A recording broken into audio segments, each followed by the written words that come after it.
नमस्कार दोस्तों, सुभाष की बात में आपका स्वागत है। आज मैं बात करने वाला हूं युवाओं के बारे में। युवा मन जो है उसको अब निराश होने की जरूरत नहीं है, क्योंकि हम ये देख रहे हैं कि अलग अलग क्षेत्रों में युवाओं के लिए बहुत सारे अवसर आए हैं। ये ठीक है कि आपको बेरोजगारी भत्ता नहीं मिला, ये ठीक है कि जो नौकरियों का वादा किया गया था वो नौकरियां नहीं मिली, पर अब जो है जो रीजनल हीरो होते हैं, जो क्षेत्रीय हीरो होते हैं, वो चाहे अलग अलग क्षेत्र के हों, यदि उनमें प्रतिभा है तो वो प्रतिभा अब छुपाई नहीं जा सकती, दबाई नहीं जा सकती। यह है कि उनके लिए बहुत सारे अवसर भी उपलब्ध हो रहे हैं। आज के दौर में युवाओं के लिए जितने मौके हैं उतने कभी पहले नहीं थे। हमारे देश में हर किशोर फिल्मों में हीरो या फिर क्रिकेट का सितारा बनने का सपना देखता आ रहा है, लेकिन जैसे जैसे वो जवान होता है, समय की कठोरता उसे एहसास दिला देती है कि ये ग्लैमर की दुनिया उसके लिए नहीं है। वो अपनी रोजी रोटी काम में लगे रहे, यही उसकी सच्चाई है। ज़्यादातर इस सच्चाई को समझकर अपनी किशोरावस्था में देखे गए सपनों को अपने हाथों चकनाचूर कर भीड़ में गुम हो जाते हैं। लेकिन आज समय बदल चुका है। OTT प्लेटफॉर्म और इंटरनेट की क्रांति ने मनोरंजन की दुनिया में रोजगार के कई गुना अवसर बढ़ा दिए। आज सामान्य चेहरा मोहरे वाले शख्स को भी, यहाँ तक कि लड़कियों को भी सिनेमा और वेब सीरीज में काम मिल रहा है, बशर्ते उनमें टैलेंट हो। इस बदलाव ने ऐसे बहुत से लोगों को स्टार बना दिया है जो आज से 10 या 15 साल पहले जनरेशन में होते हुए भी शायद वहाँ नहीं पहुँच पाते थे जहाँ आज वो हैं। उसी तरह IPL में भले ही बुनियादी क्रिकेट में कुछ बदलाव किया हो, लेकिन आज देख रहे हैं कि हम देश के सैकड़ों युवाओं को अपने टैलेंट दिखाने का बहुत मौका मिल रहा है। ये पूरा आयोजन इतना तामझाम से होता है कि आज कई युवा जो भले ही एक भी इंटरनेशनल मैच नहीं खेले हैं, लेकिन उन्हें पूरा देश बल्कि दुनिया, भारत के क्रिकेट प्रेमी सब लोग उनको जान चुके हैं। बाजारवाद के प्रभाव के चलते इन युवाओं को बहुत बड़ी रकम इससे मिल रही है। खास बात यह है कि इस बदलाव में छोटे शहरों और कस्बाई इलाकों से निकली प्रतिभा को भी बड़ा मौका इसके जरिए मिल रहा है। IPL 2024 में कई बड़े नामों से जो फ्रेंचाइज को उम्मीद थी, जिस वजह से उन्हें नीलामी या रिटेन खिलाड़ी के रूप में टीमों में बनाए रखने के लिए फ्रेंचाइज ने बहुत पैसा खर्च किया था, मगर इन खिलाड़ियों ने टीम के साथ फैंस को भी निराश किया। अभी IPL खत्म हुआ और हम देख रहे हैं कि नए क्षेत्रीय हीरो, आज ही हमने देखा, अगर आप अभी श्रेयस अय्यर को देखेंगे एयरपोर्ट पे तो किस तरह से लोग उनके पीछे झुक रहे। चलिए हम आपको कुछ ऐसे फुटेज दिखाते हैं जो नए हीरो हैं क्रिकेट के अलग अलग क्षेत्र के, उनका क्रेज कितना है, लोग उनको किस तरह से रिसीव कर रहे हैं।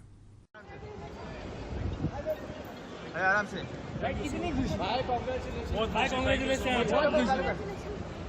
मजा आ गया भाई इधर से भाई यहाँ से आइए भाई यहाँ से भाई यहाँ से आइए भाई आमी के यार, थैंक यू सो मच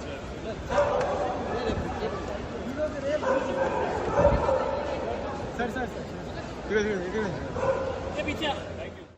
अब आपने देखा कि जो बड़े खिलाड़ी थे उसके विपरीत इसी सीजन में जो छोटे शहरों और कस्बों से निकलकर आए नए खिलाड़ी ने पूरी ऊर्जा दिखाई। ऐसे ही नए और ऊर्जावान खिलाड़ियों में शामिल हैं दिल्ली कैपिटल्स के युवा जैक फ्रेजर, मैकवर्थ, मुंबई इंडियन टीम के जसप्रीत बुमराह, गुजरात टाइटन के साई सुदर्शन, लखनऊ सुपर जायंट्स के निकलसर पूरन, पंजाब किंग्स के हर्षल पटेल, राजस्थान रॉयल के रियान पराग, सनराइज हैदराबाद के अभिषेक शर्मा, कोलकाता नाइट राइडर के ऑलराउंडर सुनील नरेन और चेन्नई सुपर किंग्स के कप्तान ऋतुराज गायकवाड़। इसके बाद हम बात करेंगे कि अलग अलग क्षेत्रों से जो है लोग किस तरह से इसमें इनका नाम हुआ है और उन्होंने किस तरह से अपना नाम बनाया है। दिल्ली कैपिटल्स के युवा जैक फ्रेजर जो हैं, उन्होंने दिल्ली की वापसी में अहम भूमिका निभाई थी। उन्होंने इस सीजन में बेस्ट 234.04 स्ट्राइक रेट से 330 रन बनाए। इंडियन मुंबई टीम के जसप्रीत बुमराह ने 21 विकेट के साथ नियमित अच्छा प्रदर्शन करने वाले एकमात्र खिलाड़ी बने। 5+ ओवर करने वाले गेंद में बेस्ट इकोनॉमी 6.4 रही। गुजरात टाइटंस के साई सुदर्शन ने 527 रन के साथ ऑरेंज कैप की रेस में छठे स्थान पर रहे। सुदर्शन पिछले सीजन में IPL के emerging player of the season भी थे। अगर हम लखनऊ सुपर जायंट्स की बात करें तो निकलसर पूरन जो है 499 रन के साथ टीम में मजबूत कड़ी पे थे। उन्होंने 36 छक्के के साथ 178.21 का स्ट्राइक रेट जो है उसे रन बनाए। हर्षल पटेल जो है पंजाब किंग के, उन्हें 24 विकेट के साथ पर्पल कैप पे कब्जा किया। वे कैरियर में दूसरी बार पर्पल कैप हासिल करने वाले तीसरे गेंदबाज। यहाँ पर मैं विराट कोहली और जो है MS धोनी के भी तारीफ करूँगा। उनका स्टारडम इतना बड़ा है कि जब वो मैदान में आते हैं तो किस तरह से लोग उनको रिसीव करते हैं, किस तरह से हल्ला मचता है, वो भी दृश्य हमने IPL में देखा। आपने देखा कि राजस्थान रॉयल के जो रियान पराग थे, उनके भरोसे उनका प्रदर्शन इतना ज़बरदस्त था टीम का कि 26 मैच में से 573 रन उन्होंने बनाया। रियान जो है इस सीजन के मिडिल ऑर्डर का जो है वो बहुत सक्सेस साबित हुए। हैदराबाद के अभिषेक शर्मा ने 204.21 स्ट्राइक रन रेट से 484 रन बनाए। तो ये जो खेलने वाले जो स्ट्राइक रेट है इनका, वो अद्भुत था कि हम ये देख रहे हैं कि ये खिलाड़ी जो हैं इन्होंने अलग अलग तरीके से, कलकत्ता के अगर हम नाइट राइडर की बात करें तो सुनील नरेन ने टीम को चैंपियन बनाने में अहम भूमिका निभाई। उन्होंने 15 मैच में 180.74 स्ट्राइक से 488 रन बनाए और गेंदबाजी में 17 विकेट भी लिए। ऋतुराज गायकवाड़ जो कि चेन्नई टीम के कप्तान थे, उन्होंने 543 रन भी बनाए और कप्तानी वो कर रहे थे और वो मैदान में दिख रहा था कि उनका MS धोनी के साथ किस तरह का केमिस्ट्री है, ये भी अद्भुत देखने में आया। तो हमने ये देखा कि जो हमारे चाहे क्रिकेट के खिलाड़ी हों, कबड्डी के खिलाड़ी हों या हमारे युवा गायक हों, म्यूजिशियन हों, अलग अलग क्षेत्रों में जिसके पास भी जो टैलेंट था, अब जो क्षेत्रीय हीरो हैं उनके लिए एक बड़ा फलक है। जैसा मैंने कहा कि OTT प्लेटफॉर्म के जरिए अलग अलग शहरों के जो रंगकर्मी हैं, जो सिनेमा में काम करने वाले लोग हैं, चाहे वो साउथ के हों, एक समय तक हम साउथ के हीरो को नहीं जानते थे, पर अभी इतने अवसर मिल गए, इतने प्लेटफॉर्म खुल गए हैं कि अलग अलग जगह, चाहे फुटबॉल के खिलाड़ी हों, वॉलीबॉल के खिलाड़ी हों, बास्केटबॉल के खिलाड़ी हों, चाहे वो सिनेमा में काम करने वाले हों, नाटक में काम करने वाले हों, गाने वाले हों, जिनके पास भी टैलेंट है, वो टैलेंट जो है हमको दिख रहा है कि उसको मौका मिल रहा है और ये मौका कई वजहों से मिल रहा है। अभी हम देख रहे हैं कि जो इन्फ्लुएंसर हैं, जो सोशल मीडिया के जरिए, वो भी एक नए हीरो की तरह उभरे हैं। सीरीज में, चैनल में बहुत सारी ऐसे कंपटीशन हो रहे हैं, चैलेंज आ रहे हैं, चाहे वो गायन के क्षेत्र में आ रहे हों, चाहे वो नृत्य के क्षेत्र में आ रहे हों, उसमें भी जो टैलेंट है वो उभर कर सामने आ रहा है। इस क्रिकेट IPL में हमने देखा कि जो बहुत सारे नाम, बड़े बड़े नाम थे जिनको बड़े पैसे पे खरीदा गया था या लिया गया था, वो सारे नाम जो हैं वो कई बार धराशायी हो गए और नए जो लोग थे, जो नए क्षेत्रीय हीरो थे, जो अभी तक इंडिया टीम की तरफ से भी नहीं खेले हों, उनका परफॉर्मेंस जो है वो बहुत बढ़िया रहा।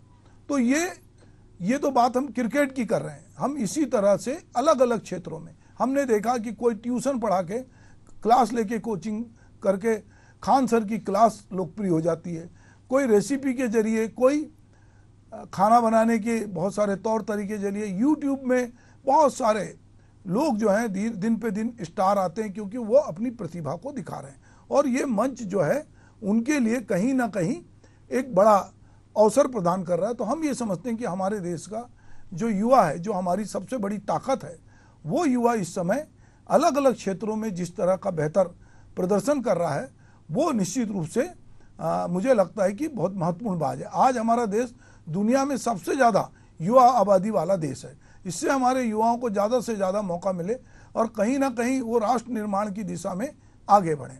स्वामी विवेकानंद कहते हैं कि मेरी भविष्य की उम्मीद चरित्रवान, बुद्धिमान, दूसरों की सेवा के लिए सब कुछ त्याग करने वाले और आज्ञाकारी, स्वयं के प्रति और समूचे देश के प्रति नेक युवाओं से है। तो किसी भी राष्ट्र का मूल्य उसकी अर्जित संपत्ति या परिसंपत्तियों से निर्धारित नहीं होता, बल्कि उन लोगों से होता है जो उसमें रह रहे हैं। कोई राष्ट्र धनवान हो सकता है, लेकिन वास्तविक धन से अधिक महत्वपूर्ण यह है कि उस धन को अर्जित करने में लोगों की सामूहिक ज्ञान और बुद्धिमत्ता का कितना योगदान है। इससे यह आप अनुमान लगा सकते हैं कि कोई विकासशील देश, राष्ट्र भी बर्बाद हो सकता है अगर उसकी नई पीढ़ी अपने पूर्वजों के साथ गति बनाए रखने में असमर्थ रहती है और नवाचार और विकास नहीं लाती। हम ये लगातार देख रहे हैं कि हमारे देश में एक तरफ तो कुछ युवा बहुत उत्साह के साथ बहुत अच्छा कर रहे हैं और लगातार वो बेहतर कर रहे हैं, पर एक तरफ दूसरे भी बहुत सारे युवा भटक रहे हैं। प्रधानमंत्री नरेंद्र मोदी की अगर मैं शब्दों में बात कहूँ, युवा वह है जो अपने अतीत को नज़रअंदाज कर भविष्य के लक्ष्यों की दिशा में काम करता है। किसी राष्ट्र के युवा या निर्धारित करते हैं कि वे भविष्य में कुछ वर्षों में क्या करना चाहते हैं। उनकी कर्मण्यता और अकर्मण्यता दोनों ही राष्ट्र की स्थिति में योगदान होता है। भारत जैसे विकासशील और प्रतिभाशाली देश में युवा अपने मताधिकार का प्रयोग राष्ट्र के विकास में योगदान करके कर सकते हैं। ये प्रधानमंत्री कह रहे हैं। कोई भी देश का कोई भी प्रधानमंत्री हो, कोई भी बड़ा व्यक्ति हो, जानता है कि किसी भी देश में यदि कोई परिवर्तन कर सकता है, कोई नया नवाचार ला सकता है, देश को आगे ले जा सकता है, तो वो वहाँ की युवा शक्ति है। और ये जो युवा शक्ति है वो किस तरह से उसको हम कहना चाहिए कि रचनात्मक कार्यों से जोड़ें, खेल से जोड़ें, उसके भीतर के टैलेंट को पहचानें। अब धीरे धीरे माता पिता अब डॉक्टर इंजीनियर बनाने के प्रति अब ज़्यादा दबाव नहीं दे रहे हैं। वो जानते हैं कि उनके बच्चे में क्या प्रतिभा है, तो वो अपने बच्चे की प्रतिभा को उस तरह से आगे ले जाते हैं। हुनर के साथ रोजगार जो नई शिक्षा नीति में आया, उसमें भी बहुत सारे युवाओं को यह अवसर मिल रहा है कि उनके भीतर जो हुनर है, अगर उनके पास पूंजी का उतना प्रवाह नहीं है तो भी वो अपने हुनर से जो है वो बहुत कुछ कर सकते हैं। ये एक अवसर है, जो ये समय है वो बहुत सारे लोगों को अवसर दे रहा है। कुछ लोग अवसाद में भी जा रहे हैं क्योंकि वो कुछ जल्दी आगे जाना चाहते हैं या अभाव में है, ये भी है। पर निश्चित रूप से जो युवा है, अगर वो उसको सही मार्गदर्शन मिले, उसको सही प्लेटफॉर्म मिले और उसमें थोड़ी संघर्षशीलता हो, थोड़ा धैर्य हो, तो वो निश्चित रूप से जो है वो युवा जो है वो बहुत कुछ कर सकता है। और हम ये देख रहे हैं कि जो नए हीरो जिनकी मैं बात कर रहा था, वो हीरो जो हमको अभी दिख रहे हैं, चाहे वो क्रिकेट के क्षेत्र में दिखें, कबड्डी के क्षेत्र में दिखें या किसी भी खेल में वो दिख रहे हैं, तो उनके लिए बहुत सारा अवसर जो है वो उपलब्ध हो रहा है। और उनकी जो रचनात्मक ऊर्जा है या उनकी जो क्रिएटिविटी है, उससे भी कहीं ना कहीं हमारी जो अर्थव्यवस्था है उसमें जो है श्रम शक्ति का, युवा के कौशल का, उसके शिक्षा का, ये सब का प्रभाव हमको देखने मिल रहा है। तो कोई अगर हम बात करते हैं कि 25 से 29 वर्ष की आयु समूह जो है युवाओं की आबादी की हिस्सेदारी दो इसमें 27.5% है। वर्तमान में भारत की सकल राष्ट्रीय आय में करीब 34% योगदान 15 से 29 वर्ष के युवाओं का है। तो ये एक बड़ा योगदान है जो हम ये देख रहे हैं कि युवा किस तरह से योगदान दे रहे हैं। जो हमारे बहुत सारे युवा जो हैं वो लगातार विदेशों की तरफ भी जा रहे हैं, क्योंकि विदेशों में भी जो सॉफ्टवेयर इंजीनियर हैं या जो डॉक्टर हैं उनको बहुत सारे मौके मिल रहे हैं और वो कहीं ना कहीं अधिक आय के लिए, बेहतर जीवन के लिए भी वो विदेश की तरफ रुख करते हैं। पर हम देख रहे हैं कि अब युवा किसी काम से उसको अब झिझक नहीं है, वो हर तरह का काम करने के लिए तैयार है। वो चाहता है कि वो कैसे भी अपने को सिद्ध करे, उसके पास जो भी कुछ हासिल करने को है। इसीलिए जो ट्रेडिशनल व्यवसाय थे जिसमें ऐसा लगता था कि ये जातिगत व्यवसाय हैं, अब उस व्यवसाय में भी अलग अलग क्षेत्र के युवा, चाहे उनकी जातिगत व्यवस्था में पहले उस काम के लिए मना रहा हो, पर अगर उनको दिखता है कि इसमें मैं बेहतर कर सकता हूं, तो वो वहां पर जो है वो बेहतर कर रहा है। तो इस समय अगर हम बात करें 15 वर्ष से कम उम्र के 2 अरब बच्चे हैं पूरी अगर दुनिया में बात करें, तो इनके लिए भी बहुत सारी बात बन रही है। युवा नीति भी आती है, युवाओं के लिए बहुत सारे संदेश भी बीच में आते हैं, युवाओं के लिए बहुत सारे अवसर भी आते हैं। पर निश्चित रूप से हम ये मानते हैं कि अगर हमने अपनी युवा पीढ़ी को बेहतर मार्ग बताया, बेहतर तरीके से अवसर दिए, बेहतर तरीके से हमने उनके लिए स्वास्थ्य, भोजन, स्वतंत्रता, शिक्षा, ये सब यदि हम उनको बेहतर तरीके से देते हैं, एक बेहतर नागरिक बनाने की दिशा में यदि हम उनके भीतर एक नैतिक कर्तव्य बोध भी जागृत करते हैं और उनके भीतर जो कुछ प्रतिभा है उसको अगर हम अवसर देते हैं, उनको अच्छे कोच मिलते हैं, जो उनको अच्छे टीचर मिलते हैं। तो हमारे पड़ोस में राजनांदगांव है, वहाँ पर भी हम देखते हैं कि वहाँ जो खेल के लिए भारत सरकार ने बनाया, अभी पिछले दिनों हमने जाकर वहाँ बहुत सारे युवाओं से बात की। तो आप देख रहे हैं कि सब तरफ युवा जो हैं कुछ ना कुछ नवाचार कर रहे हैं और अपने को सिद्ध करने की कोशिश कर रहे हैं। तो हमको लगता है कि ये समय है कि अब चॉकलेटी हीरो का दौर खत्म हो रहा है।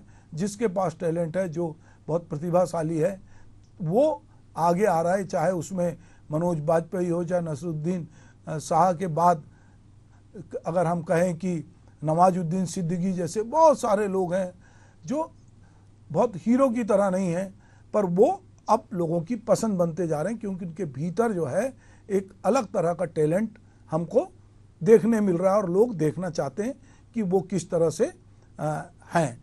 तो निश्चित रूप से ये समझ लीजिए कि युवाओं के लिए इस समय बेहतर अवसर हैं। हर प्लेटफॉर्म पे युवा अपने आप को सिद्ध करता जा रहा है और वो बता रहा है कि यदि आप मेरी उड़ान को देखना चाहते हैं तो वो कहता है कि अगर चाहते हो देखना मेरी उड़ान को तो पहले जाके ऊंचा करो आसमान को। हमारे देश में युवा शक्ति को समझकर दुष्यंत कुमार जैसे शायर ने कहा था कि कैसे आकाश में सुराख हो सकता नहीं, एक पत्थर तो तबीयत से उछालो यारो। इसके पहले की पीढ़ी में मतलब और बहुत सारे लोग हुए। जिगर मुरादाबादी का एक मशहूर शेर है कि हमको मिटा सके ये जमाने में दम नहीं, हमसे है जमाना खुद है जमाने से हम नहीं। तो लगातार हम ये देखते हैं कि जो हमारी युवा शक्ति पर हमारे लेखक, शायर, साहित्यकार, मेंटर, इन्होंने सब ने जो है वो एक बताया कि तुम्हारे सामने लाख चुनौती हो, पर यदि अगर मैं देखता हूं कि अल्लामा इकबाल कहते हैं कि तू शाही है परवाज है काम तेरा, तू शाही है परवाज है काम तेरा, तेरे सामने आसमां और भी हैं। तो निश्चित रूप से वो जिगर मुरादाबादी का एक और शेर मुझे याद आता है कि जो तूफानों में पलते जा रहे हैं वही दुनिया बदलते जा रहे हैं। तो ये भी एक बात है कि जिनकी होठों पे हंसी पाँव में छाले होंगे, वक्त की डोर वही लोग संभाले होंगे। और हम समझते हैं कि इस समय जो अलग अलग क्षेत्र से, गांव, देहात, कस्बे और अलग अलग राज्यों से जो युवा उभर के सामने आ रहे हैं और जो एक नए हीरो की तरह, नए आइकॉन की तरह दिख रहे हैं, अगर उनको बहुत सारे प्लेटफॉर्म पे अवसर मिलेगा तो अभी तक बहुत सारी प्रतिभाएं जो छुपी हुई थी, जो दिखाई नहीं दे रही थी, वो दिखाई देगी। नमस्कार।